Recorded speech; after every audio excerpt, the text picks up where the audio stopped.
tarde, sejam muito bem-vindos a mais um programa do New Man, um podcast do New Man, Contexto Total. E hoje temos aqui uma convidada que me é muito, muito, muito especial.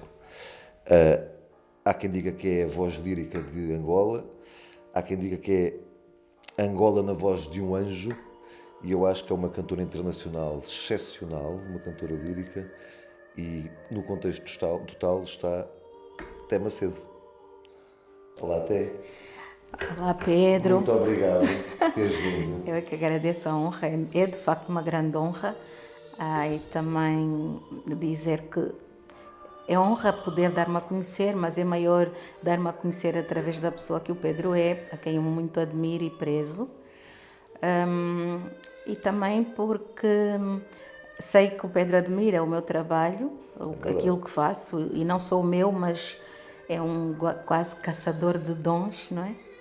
E isso me torna mais confiante na medida em que não é algo frio, não é o cumprimento de uma agenda, mas é de facto o reconhecimento e de alguém que acha que eu devo ser mais divulgada, mais conhecida, que o meu dom e o talento que o Pedro reconhece não devem ficar engavetados. Não têm que ficar adormecidos. Aliás, nós, e para que lá em casa percebam, eu conheço a Té Macedo num almoço, era um almoço, e um almoço que se prolongou, de tal forma foi a companhia e a conversa foi tão interessante que se prolongou até ao jantar, e eu pedia até que cantasse para nós, e de facto é uma maravilha ouvi-la, e daqui a pouco vamos ter esse prazer que eu vou fazer aqui uma partidinha, pedir até para cantar qualquer coisa.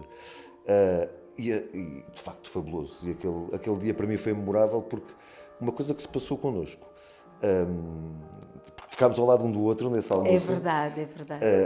Eu acredito muito no cruzamento das energias e das almas, e de facto houve ali uma energia. Sim, houve uma mística, até porque eu não era suposto eu lá estar presente, não é? É verdade. Tinha ido fazer alguma coisa pessoal, tratar de algum assunto lá na zona, e de repente encontrei-vos reunidos. Resolvi ficar, eu que estava até com pressa, tive que dispensar a minha acompanhante. E depois de termos ficado ali, e criou-se uma empatia que parecia que nos conhecíamos de 1000 anos. 1000 anos, é isso que eu notei. De 1000 anos. Foi uma coisa impressionante. E foi também, o engraçado que foi, que eu depois fiquei a saber, não é? Que vocês já lá estavam desde a hora do almoço. Certo. E eu ter ficado até a hora do jantar, para nós, não sei se para os brasileiros, mas para os africanos, e falo dos brasileiros aqui apenas por sermos da comunidade lusófona, é costume fazermos os tais almoços ajantarados. Os pequenos almoços ou matabichos até a hora do almoço ou do lanche, porque é aquele sentido de estarmos congregados, né? Que família, a mesa não é? congrega, exato. E só em família, e só entre amigos e verdadeiros, e só quando realmente a reunião é rica, não só do ponto de vista da troca de informações, de conhecimentos, mas até também das simpatias, das sinergias. Então é normal que ela se prolongue, e isso para mim foi muito bom. Eu disse, então aqui é a maneira africana. Não, é verdade, foi giríssimo, giríssimo. Até, e a música, que é uma coisa que é um dom que tens, é um dom. É verdade. Mas tu não começas logo a cantar, tu começas pelo piano, pela arte do piano. Sim. Queres-nos contar um bocadinho dessa história? Aliás, eu antes até comecei pelo bailado. Com 4 anos, a minha mãe inscreveu-me na escola de balé, era muito pequenina, mas a professora deixava-me ficar entretida, porque a minha mãe notou que eu tinha muita energia, sempre fui uma pessoa hiperativa. Então, e sempre manifestei desde pequenina um enorme talento para a dança, uma coordenação rítmica, motora, fora de série criativa. Eu ia inclusivamente às festas de famílias, das pessoas amigas, e pronto, bastava chegar até o centro de atenção. A dada altura, eles faziam rodas, não é, de dança, e havia uma altura em que a roda parava para verem o espetáculo que eu estava ali a dar, sem medo nem nada. E depois eu percebi até que, de certa forma, aquilo as pessoas gostavam e queriam que eu fizesse. Eu fazia-me cara com 4 anitos, 5 anitos, fazia-me difícil, ai, não quero, e porque as pessoas davam-me dinheiro, davam-me repousar. Ô, Té, dança lá, olha, tem aqui não sei o que para estar. Mas quero ver primeiro, mesmo. Então comecei a rentabilizar aquilo. Claro. Fazia-me sempre difícil, no final vinha cheio de dinheiro, de moedas. Já havia uma veia comercial. Já havia. Depois, aos 6 anos, que já era idade escolar, então foi possível começar a aprender piano de forma séria mesmo, numa instituição escolar, que era a Academia de Música de Luanda, com uma grande tradição, que vinha do tempo colonial. Por lá passaram grandes músicos do ultramar e não só, da metrópole. E então estudei, tive ainda o privilégio de apanhar os últimos professores portugueses, inclusive uns padres também que lá andaram. Depois veio, no âmbito da cooperação russa e cubana, tivemos professores russos, professores cubanos. Eu até fui aluna de uma professora russa, que ela no fundo é polaca, não sei se ainda está viva, a Janina Raimondovna, uma santa pessoa. Depois chegamos a saber que ela afinal era polaca, nasceu na Polónia e viveu na Rússia, de uma bondade extrema, de uma beleza rara. E então fiquei praticamente com 14 anos de estudo do piano, com a técnica do leste europeu, não é, que é fantástica. E a dada altura, depois já fazia o balé em paralelo com o piano, já com o sentido semi-profissional, porque tínhamos a avaliação, tínhamos os trabalhos de apresentações de final do ano letivo, ou no final de cada período letivo fazíamos apresentações públicas. Então, já era sério. Já era sério. E quando é que nasce? Ainda passei pelo saxofone, vejam bem, e guitarra. E és a primeira marimbeira, estou a falar bem? Exato. Marimbeira, senhora, senhora, mulher. porque não há. Não há. Por questões de cultura e tradição, a marimba é um instrumento reservado aos homens. Tem uma certa mística também que a envolve. Ela é transmitida de geração em geração de marimbeiros. Não é qualquer pessoa que toca marimba, que lhe apetece e vai tocar. Aquilo funciona também como uma sociedade secreta, porque eles não passam a ninguém os segredos das técnicas, das várias escolas, da execução. E então aquilo é ensinado de pais para filhos, netos, de geração em geração, mas de família de marimbeiros. Só os homens? Só os homens, e têm que passar por uma cultura iniciática já desde pequeninos, porque não tocam assim, é uma cultura iniciática, têm de fazer a circuncisão, estar num sítio quase como uma aldeia, assim, isolados, em que vão aprender as regras básicas da cultura, daquele subgrupo cultural onde estão inseridos, aprender a ser homem, a ser macho, e a reagir perante as várias adversidades. Eles aprendem caça, pesca, códigos éticos e pronto, depois tem extremamente cultural e tradicionalista. Altamente. E tecnicista também, porque ninguém improvisa. O que é curioso é que as pessoas têm a ideia de que nas marimbas, ou com as marimbas, ou com, pelo menos a escola de marimbas, não digo as outras percussões que não conheço bem, há uma espécie de conservatório, né? Aquilo que se conserva. Ninguém chega lá e toca o que quer. É como quando se vai a uma escola, uma academia de música, especialmente num conservatório. Mas no conservatório, porque há academias até que dão outros géneros, etc. No conservatório é aquilo que vem, que se herda no âmbito de uma cultura musical, no caso. Por exemplo, na música clássica nós temos as várias épocas, não é? A pré-romântica, a romântica, etc., a moderna, e os vários compositores, os vários ícones de cada época, as várias regras e técnicas de cada estilo relativo à época. E na marimba é igual, eu fiquei surpresa.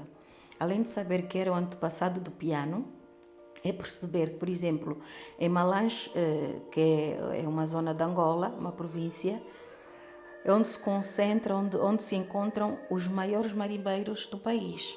A escola mais arcaica, mais tradicionalista e mais poderosa. E há 3 grandes escolas em Malange, que são os gingas, os bondistas e os calandulas. Então, as pessoas quando lá estão, e também nos Lundas, na zona dos Diamantes, também uma grande escola, há vultos da marimba, eles têm as regras, aprendem as músicas, apesar de não ser com pautas, não há códigos escritos como temos aqui, porque a escola assenta na oralidade, não é? O que se passa, e as fórmulas são sempre orais, mas há mnemónicas que eles usam para passar a rítmica. E há, regra geral, 3 marimbeiros, um baixo, um solo e um ritmo. São 3, um faz só o baixo, outro ritmo e outro é o solista. Os solistas são os divos, assim, os mais complicados, têm lá os seus vibes, como se costuma dizer. E então, essas técnicas, eles aprendem como nós aprendemos a escala. Começa-se pela escala, primeiro a escala simplificada, depois a escala mais ampliada, as 5 notas, depois passa-se para a oitava, depois vão-se fazendo oitavas, lá é igual. Eu disse, mas meu Deus, isso é a técnica que eu aprendi com a música erudita. Começar com o beabá, depois os exercícios para ganhar destreza, agilidade, etc. E então depois vai-se construir um tema.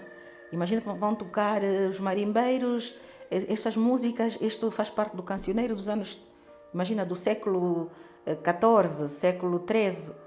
É uma técnica específica. Agora vamos para o século XV, são várias épocas. Há uma evolução. E aprende-se assim. Portanto, o que improvisa até pode, é mais fácil fazer qualquer coisa não fora do sistema. É uma espécie de de um campo, não é? Em que há as duas balizas e as 4, como é que se chama? 4 linhas, as não é? 4 linhas, em que o solista pode dar uma cambalhota, pode saltar, pode se jogar ao chão, mas ele não pode sair daquelas 4 linhas. Ok. E é engraçado. É Há ali uma que corre o espécie de jogo. erudição oral. Mas que eu soube uma história engraçadíssima, por causa de... E por seres a única marimbeira, que tu às escondidas andavas a tentar perceber como é que aquilo se tocava. Até que te apanharam, não foi? É verdade. Já antes de vir a Portugal, nós tínhamos 2 marimbeiros lá na escola, porque o meu pai na altura era o diretor nacional de arte. E ele, a dada altura, achou que era interessante nós começarmos também a aprender os instrumentos de raiz. Não digo tradicionais, porque o Conselho Internacional de Música começou a achar isso pejorativo, chamar de música tradicional, é como se fosse indígena, sei lá. Então é chamada música nacional de raiz. E nessa altura, meu pai disse, vamos aprender os instrumentos de raiz, como os batuques, o quiçanjo, o birimbau, que para nós é o ungo, e a marimba. Só que nenhuma mulher aprendia, não é? Marimba não, nunca, fora de hipótese. E eu, às escondidas, ia lá tentar ver como é que aquilo funcionava. Uma vez fui apanhada, foi um fuzuê, os marimbeiros foram dizer ao meu pai que não podia ser, que ai, olha, eu, naquela altura era camarada, né? Ah, camarada Macedo, você tem que dar mais educação à sua filha, veja lá, essa miúda é muito assanhada, dá-se aqui a matéria, isso então traz problemas, isso aqui não é para se brincar, ela assim não vai fazer filhos. Achei piada bem. Não vai fazer filho e vai ficar maluca. E meu pai, mas não, isso aqui não é para a mulher pegar, não é. A mulher que pega nisso. E realmente eu nunca consegui. Depois eu consegui, já antes de vir, que ele viu que eu tinha tanto interesse, porque quando eles os 2 tocassem, eu sentava-me a ouvir, mas podia estar o dia todo. E então como é que eu fiz? Que eles bebiam muito. E eu comecei com, o mestre Armindo, veja lá, ensino. Mas o João não pode ser. Olha, então, e o pai tem lá umas garrafas? E eu, tem. Então me traz Lá vem a ver de comerciante. me traz um garrafão. Se você me trouxer um garrafão, eu vou te ensinar. Mas esse João não pode saber, porque esse aqui traz problemas, esse aqui não bate bem, ele não, só entre nós, está bem, ok. E então eu dava-lhe bebida e ele ensinava-me a tocar as escondidas. Espetacular. Depois vim para Portugal e, curiosamente, enquanto eu cá estava já a fazer o conservatório, o meu pai foi para a França e esteve no Congo, onde fez etnomusicologia. E sim, a especialidade dele foram mesmo as marimbas, fez tese sobre isso. Então ensinou a mim e a minha irmã. Eu fui a primeira, depois a minha irmã aderiu. Ensinou-nos a tocar segundo aquelas regras todas. Quando nós aparecemos a tocar pela primeira vez aqui, foi na RTP, porque fazia parte dos programas de formação. Certo. As pessoas que lá tivessem a formação depois tinham que apresentar um trabalho prático. E a maior parte dos africanos que cá estava ia sempre buscar músicos africanos para fazer um momento musical no workshop, etc. Então aquilo depois passou em Angola bem, aquilo foi quase uma crise de Estado.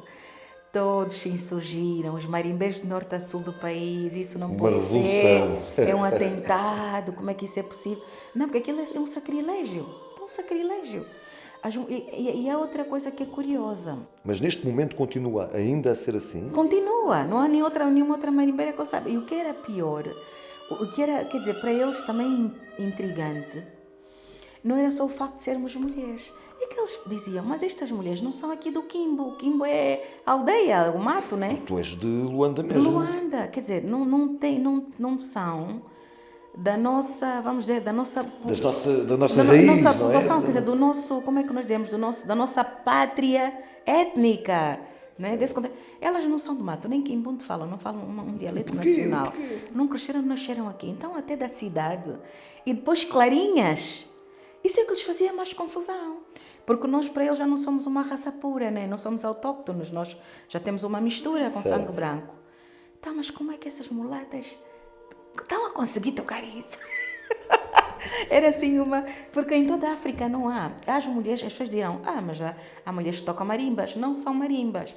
São os xilofones da orquestra, não é? Os vibrafones, vulgo marimbas, mas não são, na verdade... A marimba, tradicional. Não são. E nenhuma marimba tradicional é tocada por uma mulher, nem podem. Então eles têm essa crendice ou essa tradição, que mesmo as mulheres que têm o privilégio não de tocar, mas de dançar ao som da marimba, também não são... Não é para qualquer pessoa. Não são quaisquer, não. São mulheres que ao longo daquele ano, por exemplo, de todo o ano em que se vai fazer um evento e que provavelmente se aventa a hipótese de ir a uma dançar ou duas, elas têm que estar ao longo daquele período, não ter cometido escândalos nenhuns, não estar moralmente, são idóneas, de boa conduta, são mulheres de referência. Quase a tocar um ser angélico. Exato, mulheres de referência, até que tenham feito algum feito para o bem da comunidade, então elas vão dançar. É-lhes concedido esse privilégio. Que é uma dança muito específica, não é obscena. Se as pessoas repararem, quando há batucadas, já o kuduros, quizombadas, as pessoas vão quase nuas, as mulheres, até alguma obscenidade, uma certa sensualidade inclusive. Nas marimbas não, porque elas não podem, mexem os pés de uma forma quase que não é a perna, só são os pés, e não mexem também o tronco. Portanto, elas só podem mexer a anca, mas é de uma forma que não é provocadora. Não é provocadora. É uma técnica também que ninguém quase consegue dançar aquilo. Só elas. Mesmo as profissionais da dança nacional não conseguem dançar aquela dança específica. Elas atiram um pé ante o outro, tudo muito rápido e só com o movimento da anca. É quase como a dança do ventre, mas não tem aquela... A ginga da dança do ventre, aquele coisa todo. Não se vê. Eu sei que é para senhores, mas a mim que não me convidassem para dançar, que não tenho jeito nenhum. Sério? Sou um pé duro. Um pé completamente duro. Olha, e tu a seguir, qual é o momento em que passas dos instrumentos? Sim. Para o canto, não é? O canto. Mas antes de chegar a isso, e sendo mais breve, depois de um tempo de eu cá estar, ao fim de 16 anos, eu volto a Angola, pelas mãos do José Guerreiro, que era o diretor da televisão comercial da Angola Primeira, e ele viu-me num canal de televisão aqui, internacional, e uma entrevista que eu tinha dado a uma revista, e ficou curioso e achava que devia introduzir-me no mercado angolano. E nessa altura eu, já por causa até de evitar os opositores e etc., dei a ideia de tocar com os marimbeiros de Malães, ou seja, os mais velhos, para me darem a bênção e eu não estar como a solista, a supra-sumos, a diva, mas eles estarem lá a tocar, dentro do meu espaço de atuação, era eu o cartaz, mas eu estar ali a acompanhá-los como a pequenina que vai dar os primeiros passos, que está à espera que os pais aprovem. E foi assim que, pronto, entrei no mercado, eles aprovaram, gostaram, não é? Da atuação, do respeito. Eles disseram, não, estás fraca. Isso ainda não é nada. Isso aqui para nós não é nada. Até, para ir lá enganar os brancos, podes ir. Lá Agora tá- aqui nós sabemos. Não, para ir lá porque a gente diz no puto. Para lá no puto. Ah, passa. Para enganar lá os brancos. Podes enganar os brancos. Mas aqui ainda não estás pronta. Ah, tá bem, vou aperfeiçoar mais. E então foi assim, entrei no mercado angolano, fui tocando e eles com a bênção, lá consegui. E agora, como passei para o canto? Há uma professora tua de piano que... Sim, quando cheguei a Portugal em 86, eu não tinha voz, porque não, foi aquela adaptação brusca. Eu vinha já antes a Portugal com 11 anos, a partir dos 11, mas eu entrei para o conservatório com 16. Eu vinha no verão, nunca vi no inverno. Para estudar vim no inverno. E nessa altura não tinha voz, porque, sei lá, fiquei rouca, as coisas não funcionaram, não estava adaptada. Ninguém tem nada por mim. No primeiro ano, era aluna do piano, estava tudo muito bem. No segundo ano, e no piano também já tinha uma certa credibilidade, porque já se apontava como uma bandeira, o futuro, quer dizer, uma africana com uma técnica excelente, não é? Do leste europeu, excelente técnica. Ainda não fizemos o almoço lá em casa, tenho lá o piano à tua espera. Ah, pois é, temos de fazê-lo, temos. Aí que vai ser um forró. Tenho lá o piano à tua espera. Vai ser o máximo. E então, no segundo ano, curiosamente, na aula de classe de conjunto, que é ou coro ou orquestra. As pessoas escolhem ou vão para uma orquestra ou vão para o coro. Eu estava no coro com uma professora filipina. E ela não dava nada para mim. No primeiro ano estava ali um peso morto, sempre, professora, estou rouca, não posso. Diz ela pensou que era uma mania ou que não ia conseguir ler música, não sei, quer dizer, depois ficou indiferente. No segundo ano, preparei-me bem, porque eu já estava a melhorar. Então, você vai, quando é que se apresenta, quando é que começa a cantar? Quando eu ficar melhor, professora, espero que este ano já possa ver, já lá, senão vai chumbar. E eu fiquei realmente bem, fiz um tratamento. E quando eu abro... Aliás, começou pelos vocalizos. Quando ela mandou todo mundo vocalizar, chegou a parte... Começam pelos homens, né? Os mais graves, o baixo, os tenores, depois as senhoras. E eu estava no contralto, sempre cantei contralto. E só foi abrir a boca. Bem, ela ficou assim, fez uma cara... Mas depois os contraltos param a dada altura porque não tem extensão para ir mais além. E eu continuo. Ela disse, mas é contralto ou é soprano? E eu sou contralto. Mas ela não disse nada, ela percebeu logo que eu não tinha noção de qualquer coisa, que a voz era muito extensa. Cante lá. Depois mandou todo mundo cantar, para calar-se, cante lá sozinha. Tem com quem a estudar canto? Não, nunca estudei canto. Eu estou em piano. Quê? Não, nunca ninguém ouviu. Disse aqui não. Eu em Angola cantava no canto coral da Academia de Música, no coral da igreja, mas... Pronto, é verdade que as pessoas já diziam que eu tinha um vozeirão, né? Eu via-se, mas era aquela voz não totalmente preparada, com a técnica que tenho hoje. E ela disse, meu Deus, nunca vi nada igual. Há anos que eu estou aqui na escola, nunca aqui passou uma voz como a sua. E assim nasce uma estrela. Assim Há vozes ótimas, ela disse, excelentes, mas a sua é rara. Você canta o contralto, até já apanhou o barítono, você tem quase 4 oitavas de voz, não é possível. O ser humano tem 2 oitavas, 2,5. Você vai a quase 4 oitavas de voz. Claro que ali nos agudos, hiperagudos, eu fico quase com um apito, mas ela disse, meu Deus, nunca vi. E depois muito forte. E foi assim que eu comecei, fui apresentada à classe de canto.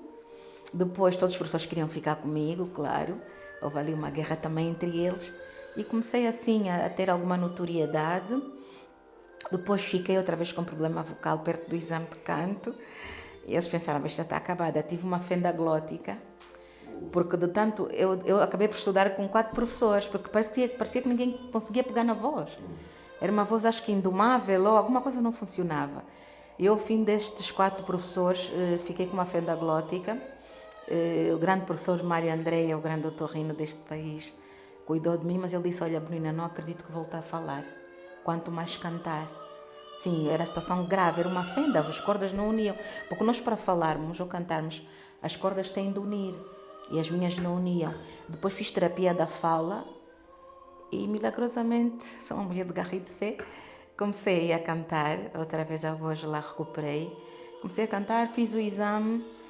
A professora, 3 dias antes, tive uma laringite aguda. Ela disse, é melhor adiar o exame. Disse, professora, não posso adiar mais. Porque assim, eu já perdi a bolsa. Porque a mudança do curso de piano para o canto é considerado uma reprovação. Já tive um ano parada e meia um ano e meio por causa da fenda glótica. Fenda glótica. Não faz sentido. Ou tudo ou nada. Eu estou com muito medo. Eu vejo que não tem expressão no olhar. Não, eu nem reconheço, você está morta. Professora, não sei, alguma coisa de acontecer. De facto, no dia do meu exame, porque a dada altura, como os professores depois ficaram em causa, né? Porque eu consegui pôr em causa, eles são altos professores com grandes qualidades e técnicas, com alunos já projetados internacionalmente. E comigo não conseguiam ter êxito. Então eles pensaram, bem, esta rapariga está a brincar connosco, alguma coisa aqui se passa. Já agora vamos ver o que é que ela vai fazer, não é? Saiu das nossas mãos, foi para uma quinta, vamos ver se a nossa colega... E a colega, neste ano, curiosamente, só me deu um mês de aulas, porque descobriu que a filha era surda e muda. Curiosamente, ao fim deste mês, quando as coisas estavam a andar tão bem, que encontrei a pessoa que me entendi emocionalmente, que compreendia, que estava com paciência, tem esta crise pessoal, este drama pessoal, e então faltou imenso. Eu preparei-me praticamente sozinha, eu disse tudo ou nada. Ouvia muitas cantoras como referência, ouvia-as, via e tentava imitar, depois consegui apanhar alguns vídeos ali na antiga Valentim de Carvalho, ia vendo como é que elas articulavam, e no dia do exame a minha professora tremia, que toda a classe, mais nervosa que tu. Toda a classe de canto lá foi, ela dizia, Benuína, não quer desistir? Eu, porquê, professora?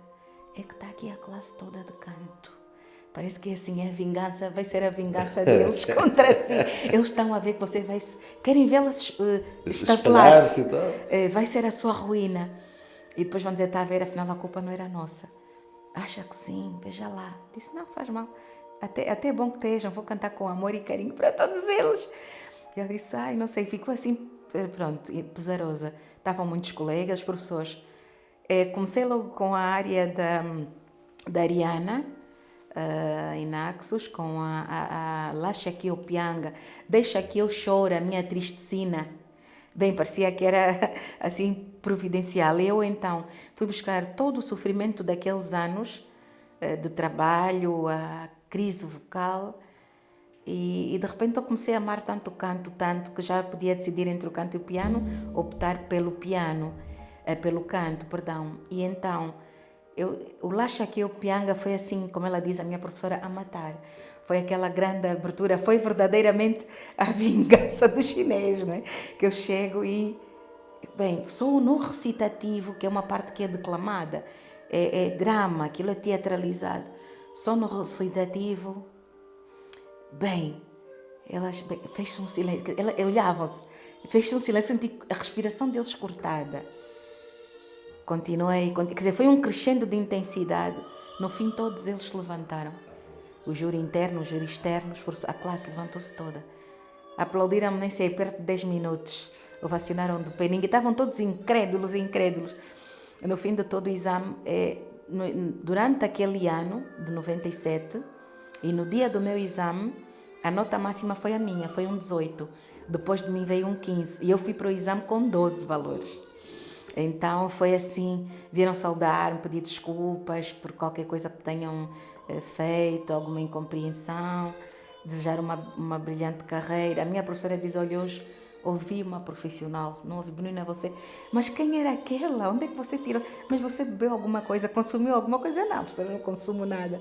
Não, você era outra. Uma transformação total. Não tem nada a ver a sua própria atitude, você sempre cabisbaixa. Desde que veio de Angola não lhe devia dizer isso, é como um bichinho do mato, que estava aqui a ver se se adaptava. Hoje não, você... Nasceu um leão, uma leoa. Nasceu um leão. Benuína, não percebe tudo, até coisas que eu não lhe disse, você fez.